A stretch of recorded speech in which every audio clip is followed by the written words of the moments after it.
Olá, turma do nono ano.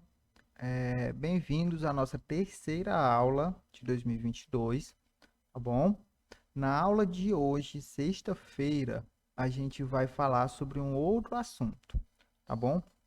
Nas aulas de sexta-feira, certo? Enquanto tiver remoto, a gente vai fazer, certo? O estudo do nosso livro didático, tá bom? Que a gente chama de PNLD. Então, o nosso horário vai ficar mais ou menos assim, ó. Segunda e quarta-feiras, tá? Às 7 da manhã, a postagem vai ser os descritores. Então, eu vou falar um pouquinho sobre os descritores e vai ter uma atividade. E na sexta-feira, a gente vai ter a atividade do PNLD, que é o nosso livro didático, tá bom? Mesmo vocês ainda não recebendo o livro, eu vou estar deixando sempre um PDFzinho com a atividade referente ao livro, tá bom? Então não tem problema não estar com o livro agora. O importante é entregar a atividade, beleza? Então, na aula de hoje, a gente vai falar sobre números irracionais, certo? Antes da gente começar a falar sobre números irracionais, vamos entender por que ele tem esse número para começar a fazer sentido, tá bom? Números racionais vem da palavra razão, certo? Que em matemática ela significa divisão, certo? Quando eu digo que eu tenho uma razão entre dois números, significa que eu dividi um pelo outro, certo? Então, os números racionais, eles são obtidos através de uma divisão, ó, A sobre B. Por exemplo, a fração 2/3 é um número racional, certo? Isso aqui eu posso dividir e obter 0,666. Por que esse número aqui que ele é racional? Porque ele foi obtido através de uma razão, de uma divisão. Beleza? Só que alguns números não obedecem a essa regra. Então, quando esses números não obedecem a essa regra, a gente chama eles de irracional. Beleza? Então, aqui no livro, ele dá um exemplo de como a gente pode encontrar um número irracional, tá bom? Aqui ele dá todo um exemplo, certo? Usando a área em uma malha quadriculada. Então vamos lá. A gente tem um triângulozinho verde, certo? Esse triângulo vermelho representa uma unidade de área. Então isso aqui é como se fosse uma unidade de área, certo? Vamos usar como se fosse 1 cm². E aí a gente pode descobrir a área desses quadradinhos amarelos, ó. Esse aqui tem uma unidade, esse aqui tem uma unidade e esse aqui tem duas, ó. Porque perceba que para me formar uma unidade, eu preciso de dois triângulos. Se aqui eu tenho 4 triângulos, então aqui eu tenho 2 unidades de área. Beleza? Então perceba, ó, que aqui esse grandão é igual à soma dos dois pequenos, ó. Beleza? Então é isso que ele fala aqui, ó. O grandão, né, ó, sobre o maior lado do triângulo, que é esse aqui. E aqui a gente tem os dois pequenos. O mesmo acontece se eu aumentar o triângulo. Aqui eu tenho 4, 4, e aqui eu vou ter 8 triângulos, 8 quadrados, perdão. Tá bom? Então, a mesma coisa acontece. Ó. Então, a gente pode definir da seguinte forma. Ó. Dado um triângulo retângulo qualquer, a área do quadrado construído sobre o seu maior lado, certo? Que é esse aqui, ó. Vamos lá. Esse lado aqui é o maior, será igual à soma das áreas dos quadrados construídos sobre os outros dois lados. Isso aqui, pessoal, a gente vai estudar com o nome de Teorema de Pitágoras. Vai chegar o dia que a gente vai falar sobre ele, mas não é hoje, tá bom? Teorema de Pitágoras é exatamente isso aqui. Então, vamos se preocupar com isso agora. Agora, a seguinte situação. Eu tenho um triângulo, certo? Onde esse lado mede 1, esse outro lado também mede 1, e eu quero descobrir a medida desse lado. Ó. Eu sei que o quadrado construído aqui, certo? Vai ser a soma do quadrado construído aqui, mais o quadrado construído aqui. Da mesma forma que está aqui, ó. Tá bom? Por meio disso, o que eu posso obter? Bom, esse quadrado tem área 1 cm², né? E esse daqui também tem 1 cm². Esse daqui, para me descobrir a área, ó, x vezes x vai dar x ao quadrado, beleza? E aí, como aquela definição nos deu, né? Esse é igual a esse mais esse de baixo, certo? Ou seja, x ao quadrado é 2. Mas eu não quero x ao quadrado, eu quero só o valor de x. Como é que eu faço para descobrir isso? Bom, aqui ele faz uma representação geométrica, tá? Ou seja, raiz de 2, certo? Por que a gente está falando de raiz de 2? Simples, ó. Qual o número que a ao quadrado vai ser igual a 2? A gente já estudou isso aqui em séries anteriores, ó. Se x ao quadrado é 2, certo? Então, raiz de 2 é x. O argumento é o mesmo que o seguinte, ó. Se 3 ao quadrado é 9, então a raiz de 9 é 3. Lembra que a gente estudou isso aqui? Pois pronto, ó, vale o mesmo argumento para cá. Se x ao quadrado é 2, raiz de 2 é x. Então, o que a gente está procurando é o valor que corresponde à raiz de 2. Beleza? Então, vamos lá. A gente tem que descobrir quem é esse cara. Beleza. Por essa representação geométrica, a gente percebe que ele está entre 1 e 2. Então, ele pode ser 1,5, 1,4, 1,3. A gente tem que descobrir. Certo?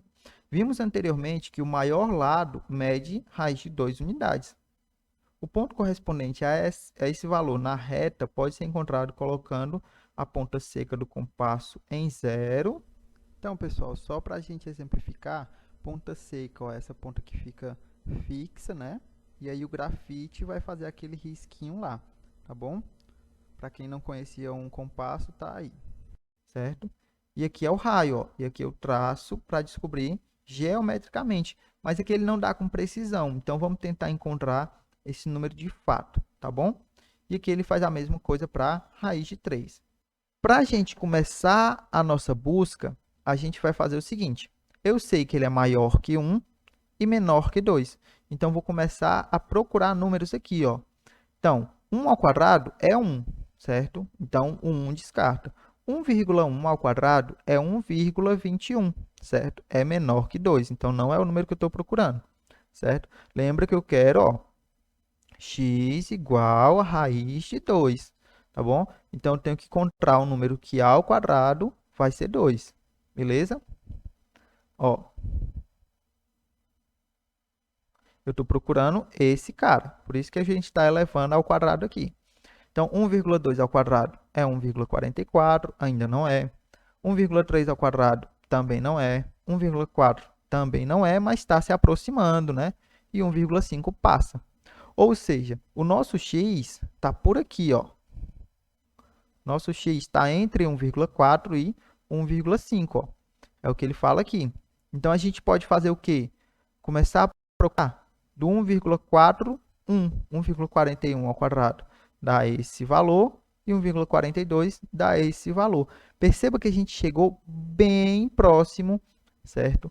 De raiz de 2, certo? Bem próximo mesmo. A gente pode chegar ainda mais próximo. Como? Eu sei que o x está entre esses dois números. Então, vou pegar 1,41 e vou para a próxima casa. 1,41, 1. 1,41, 2. E aí eu vou elevando ao quadrado até chegar o mais próximo possível, tá bom? Esses cálculos, pessoal, especificamente, você pode sim fazer na mão, tá bom? 1,42 vezes 1,42, por exemplo, e aí calcular.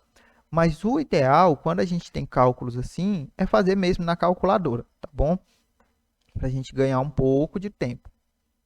Desse modo, verificamos que raiz de 2 está entre 1,414 e 1,415. Então, 3 casas decimais já é um valor bem aproximado, tá bom? Já é o suficiente para dizer que raiz de 2 é aproximadamente 1,414. Lembrando, aproximadamente, tá? Não é o valor exato, é uma aproximação. E aqui ele faz a mesma coisa, ó, para o raiz de 3. Ele vai buscando até, ó, chegar próximo. Chegou próximo, ele sabe que tá por aqui o raiz de 3, ó. Tá bem entre esses dois números. E ele vai procurar mais, e ele procurando mais, até chegar ao mais próximo possível, tá bom? Ó, até se aproximar bastante, ó. Ou seja, raiz de 3 é aproximadamente 1,732. Beleza? Então, aqui na atividade, ó, vamos lá. Observe a representação no quadrado da imagem. Ele quer que você calcule a sua diagonal. O que é a diagonal? Essa reta aqui, ó, que vai de uma extremidade até a outra, tá bom? Passou um pouquinho, mas não tem problema não. Então, ele vai de uma extremidade até a outra, tá bom? Como é que eu calculo? Da mesma forma que a gente mostrou lá no começo, tá bom? Então, volta um pouquinho o vídeo, olha aquelas imagens lá dos triângulos, dos quadradinhos, que você vai conseguir. Feito isso, ó, você vai botar um x aqui, por exemplo, que é a medida que você quer descobrir. Esse quadradinho aqui, ó, vai ter 2, né, ó, de lado, 2 aqui e 2 aqui. Ou seja, você vai encontrar a área dele. Aqui também, ó, você vai encontrar a área dele.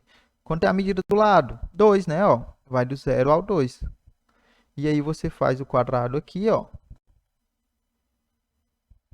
e também vai encontrar a medida do lado x, ou seja, a área aqui vai ser x ao quadrado. Da mesma forma que a gente fez lá no começo. Então, volta um pouquinho, você vai conseguir. Colocando a ponta seca do compasso em 0 e tomando a medida da diagonal como raio, localize na reta numérica a posição de raiz de 8. Desse jeito aqui, pessoal, como a gente não tem o compasso, certo? Ou quem tem, a gente não ensinou como utilizar, certo? Não precisa fazer com o compasso. Basta, usando aquela técnica de aproximação, certo? Fazer uma aproximação do raiz de 8, ó. Determine o valor aproximado desse número irracional, certo? No caso aqui, a raiz de 8. Então, o item B, ele vai ser excluído aqui do item A, tá bom? A gente vai resolver só a e a C. Na segunda, certo? A gente tem aqui também a mesma situação, só que você precisa fazer o desenho para ficar melhor. E aqui na 3 e na 4, a gente tem também aproximações, tá bom? Então, são só essas 4 questões. Espero que vocês consigam fazer. Qualquer dúvida, pessoal, pode chamar, tá? Que a gente vai tirando e resolvendo a atividade, beleza? Então, pessoal, é isso. Até a nossa próxima aula, na segunda-feira. E tchau, tchau.